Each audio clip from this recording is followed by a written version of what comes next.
ವಿಜಯ್ ವಿರುದ್ಧ ಮಹಾ ಮಸಲತ್ತು. ಅಧಿಕಾರದಿಂದ ವಿಜಯ್ ದೂರ ಇಡಲು ಮಹಾತಂತ್ರ. ತಮಿಳುನಾಡಲ್ಲಿ ವಿಜಯ್ ವಿರುದ್ಧ ಮಹಾ ಮಸಲತ್ತು. ಅಧಿಕಾರದಿಂದ ವಿಜಯ್ ದೂರ ಇಡಲು ಮಹಾತಂತ್ರ ರೂಪಿಸಿಕೊಳ್ತಾ ಇದ್ದಾರೆ.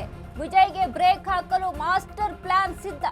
ತಮಿಳುನಾಡು ರಾಜಕೀಯದಲ್ಲಿ ಸಾಂಪ್ರದಾಯಿಕ ಪ್ರತಿಸ್ಪರ್ಧಿ ಡಿಎಂಕೆ ಎಐಡಿಎಂಕೆ ಚರ್ಚೆ. ಮೈತ್ರಿಗೆ ಡಿಎಂಕೆ ಎಐಡಿಎಂಕೆ ತೆರೆಮರೆ ತಯಾರಿ. ಟಿವಿಕೆ ಮತ್ತು ಕಾಂಗ್ರೆಸ್ ಸಮ್ಮಿಶ್ರ ಸರ್ಕಾರ ತಡೆಗೆ ರಣತಂತ್ರ. ಡಿಎಂಕೆ ಎಐಡಿಎಂಕೆ ಒಂದಾದ್ರೆ ಟಿವಿಕೆ ಸರ್ಕಾರ ರಚನೆ ಕನಸು ಭಗ್ನ ಆಗುತ್ತೆ. ತಮಿಳುನಾಡಲ್ಲಿ ವಿಜಯ್ ವಿರುದ್ಧ ಮಹಾ ಮಸಲತ್ತು ನಡೀತಾ ಇದೆ. ಒಂದ್ ಕಡೆ ಸರ್ಕಾರ ರಚನೆ ಮಾಡೋದ್ರಲ್ಲಿ ವಿಜಯ್ ತುಂಬಾ ತಡ ಮಾಡ್ತಾ ಇದ್ದಾರೆ. ತಡ ಮಾಡೋದ್ರ ಜೊತೆಗೆ ಗೊಂದಲಗಳಿದಾವೆ. ಪಕ್ಷ ಯಾವ ಕೂಡ ಮುಂದೆ ಬರ್ತಾ ಇಲ್ಲ, ನಾನು ಬೆಂಬಲ ಸೂಚಿಸ್ತೀನಿ ಅಂತ. ಬಟ್ ಇದರ ಮಧ್ಯೆ ಡಿಎಂಕೆ ಎಐಡಿಎಂಕೆ ತೆರೆಮರೆ ತಯಾರಿಯನ್ನ ನಡೆಸ್ತಾ ಇದೆಯಾ ಅನ್ನುವಂತ ಅನುಮಾನ ಒಂದ್ ಕಡೆ ವ್ಯಕ್ತ ಆಗ್ತಾ ಇದೆ. ಹೇಗೂ ಈಗ ಡಿಎಂಕೆ ಇಂದ ಕಾಂಗ್ರೆಸ್ ಇಲ್ಲ, ಕಾಂಗ್ರೆಸ್ ಹೊರಗಡೆ ಬಂದಿದೆ. ಎಐಡಿಎಂಕೆಯಲ್ಲಿ ವಿಜಯ್ಗೆ ಬೆಂಬಲ ಸೂಚಿಸಬೇಕು ಅಂತ ಅಂದ್ರೆ ಒಂದ್ ಕಡೆ ಬಿಜೆಪಿಯ ಭಯಾನೂ ಅಲ್ಲಿ ಕಾಣಿಸ್ತಾ ಇದೆ. ಹೀಗಾಗಿ ಡಿಎಂಕೆ ಮತ್ತು ಎಐಡಿಎಂಕೆ ಒಂದಾಗಿ ಸರ್ಕಾರ ರಚನೆ ಮಾಡ್ಕೊಂಡ್ಬಿಟ್ರೆ ನಮಗೆ ಬೆಂಬಲ ಇದೆ, ನಮಗೆ ಅವಕಾಶ ಮಾಡಿಕೊಡಿ ಅಂತ ಗವರ್ನರ್ ಹತ್ರ ಮನವಿ ಮಾಡ್ಕೊಂಡು ಮುಂದಾಗ್ಬಿಟ್ರೆ ಅನ್ನುವಂಥದ್ದು ಚರ್ಚೆಗೆ ಸಹಿತ ನಡೀತಾ ಇದೆಯಾ ಅನ್ನುವಂಥ ಒಂದಿಷ್ಟು ಪ್ರಶ್ನೆ. ಬಟ್ ಈಗಾಗಲೇ ಎಐಡಿಎಂಕೆಯಲ್ಲಿ ಎರಡು ಇಬ್ಬಾಗ ಆಗಿದೆ. ಇಬ್ಬಾಗದಲ್ಲಿ ಷಣ್ಮುಗಂ ಒಂದು ಬಣ ಆದರೆ ಪಳನಿಸ್ವಾಮಿಯ ಒಂದು ಬಣ. ಇಲ್ಲಿ ಷಣ್ಮುಗಂಗೆ 25ರಿಂದ 30 ಶಾಸಕರು ಬೆಂಬಲವನ್ನ ಸೂಚಿಸ್ತಾ ಇದ್ದಾರೆ.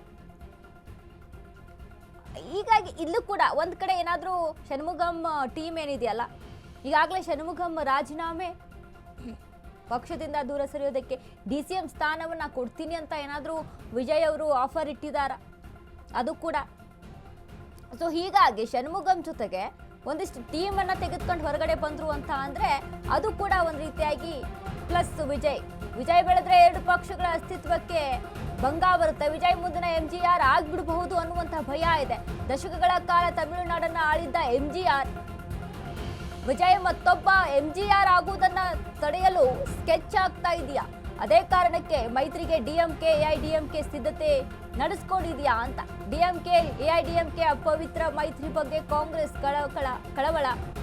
ಡಿಎಂಕೆ ಎಐಡಿಎಂಕೆ ಮೈತ್ರಿ ಮಾಡಿಕೊಳ್ಳಬಾರದು, ಅಧಿಕಾರ ಲಾಲಸೆಗಾಗಿ ಬಿಜೆಪಿ ಮಿತ್ರರ ಜೊತೆ ಹೋಗಬಾರದು, ವಿಜಯ್ಗೆ ಬ್ರೇಕ್ ಹಾಕಲು ಪಳನಿ ಸ್ಟಾಲಿನ್ ದೋಸ್ತಿ ಮಾಡಿದ್ದಾರಾ?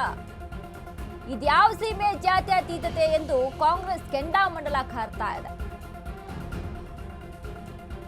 ಈಗಾಗಲೇ ಪಳನಿಸ್ವಾಮಿ ರೆಸಾರ್ಟ್ನಲ್ಲಿರುವಂತಹ ತಮ್ಮ ಶಾಸಕರಿಗೆ ಕಾದು ನೋಡಿ ಟ್ವಿಸ್ಟ್ ಇದೆ ಅಂತ ಹೇಳಿದ್ದಾರೆ. ಏನ್ ಟ್ವಿಸ್ಟು? ಮೇ ಬಿ ಇದನ್ನೇ ಹೇಳಿದ್ದಾರೆ, ಇದನ್ನೇ ಮುನ್ನೆಲೆಗೆ ಇಟ್ಕೊಂಡು ಒಂದು ದೂರದೃಷ್ಟಿಯನ್ನ ಇಟ್ಕೊಂಡು ಇದ್ರ ಬಗ್ಗೆನೇ ಮಾತನಾಡಿದಾರಾ ಅಂತ. ಕಾದು ನೋಡಿ ಟ್ವಿಸ್ಟ್ ಇದೆ ಅಂತ ಅಂದ್ರೆ ಡಿಎಂಕೆ ಎಐಡಿಎಂಕೆ ಕೂಡ್ಕೊಂಡು ಸರ್ಕಾರ ರಚನೆ ಮಾಡಬೇಕು ಅಂತ ಏನಾದ್ರು ಸಿದ್ಧತೆಯನ್ನ ಮಾಡ್ಕೊಳ್ತಾ ಇದ್ದಾರಾ? ಕಾಂಗ್ರೆಸ್ ಹೇಳುತ್ತೆ, ಕಾಂಗ್ರೆಸ್ ಏನೋ ಹೇಳ್ಬೋದು, ಬಟ್ ಈ ಕಾಂಗ್ರೆಸ್ ಡಿಎಂಕೆ ಬಿಟ್ಟು ಟಿವಿಕೆಗೆ ಜೊತೆ ಜಾಯಿನ್ ಆಗ್ಲಿಲ್ವಾ? ಆ ರೀತಿಯಾಗಿ ಡಿಎಂಕೆ ಮತ್ತು ಎಐಡಿಎಂಕೆ ಒಂದಾಗುವುದಾ ಅಂತ. ಅಂದ್ರೆ ರಾಜಕೀಯ ಯಾವಾಗ ಏನ್ ಬೇಕಾದ್ರೂ ಹೇಗ್ ಬೇಕಾದ್ರೂ ಬದಲಾಗುತ್ತೆ.